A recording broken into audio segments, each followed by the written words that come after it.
Welcome to Vantage Aditya. Watch till the end. Some stories don't change your year, they change how you live inside it. He had spent most of his life chasing the big days. Birthdays. Promotions. Achievements. Days that looked shiny on the outside so he could tell himself he was moving somewhere. But when the last week of December arrived, he felt something unusual. Not emptiness, not excitement, just a quiet curiosity about his own year. For the first time, instead of tearing the old calendar, he turned the pages slowly, as if there were footprints waiting to be rediscovered. January.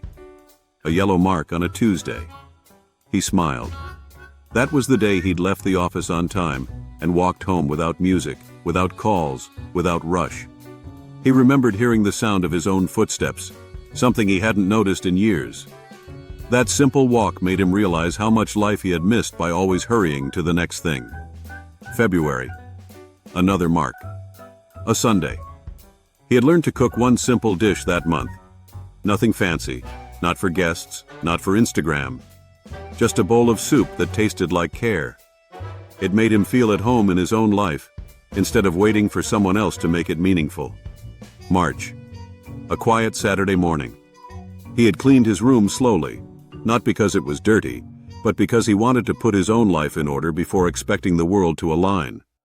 Something shifted that day. He realized calming your space calms your mind. April. A small circle around a Wednesday.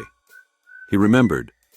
That was the day he said, "I don't know, but I'll learn," instead of pretending he already understood. Humility made him feel lighter, and doors opened without resistance.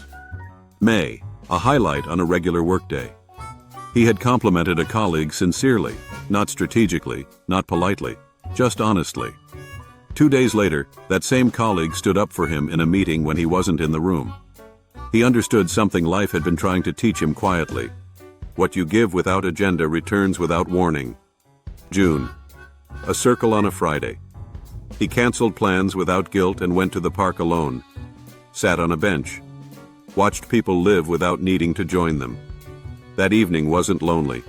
It felt like returning to himself after years of being available to everyone else. July. A yellow mark followed by a scribble. He had tried something new, a pottery class.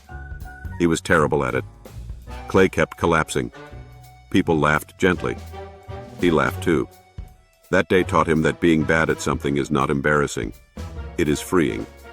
August. A mark on a Monday morning. He woke up before sunrise and watched the city wake. No alarm, no rush, just light entering the world and reminding him that new beginnings don't wait for January. September. A highlight without explanation. He smiled. That was the day he bought a plant. Not for decoration, but to take care of something alive that didn't demand words.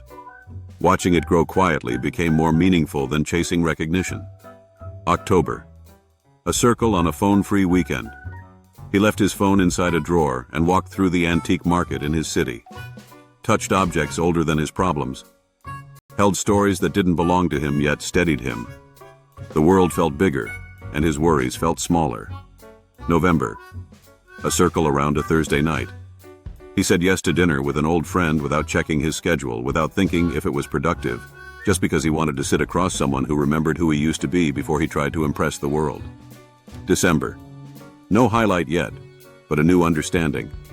The year hadn't been extraordinary, but it had felt alive. Not because of achievements, but because of attention.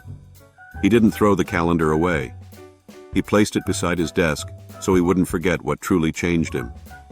The small days that didn't look special but felt real once he slowed down. On the blank page of the new calendar, he wrote one sentence. This year, I will not wait to feel alive. And without announcing anything, he quietly entered 2026, not hoping for happiness, but noticing it. Because what transformed him wasn't a resolution, a plan, or a goal. It was presence. Here is the learning. The year doesn't change because the number changes. The year changes when you finally start living the days instead of counting them. Thank you for watching Vantage Aditya. If this story made you breathe slower, smile quietly, or remember something you had forgotten about yourself, then you already started the new year differently. Subscribe, More stories are coming. And remember, happiness rarely announces itself. It whispers. You just need to be slow enough to hear it.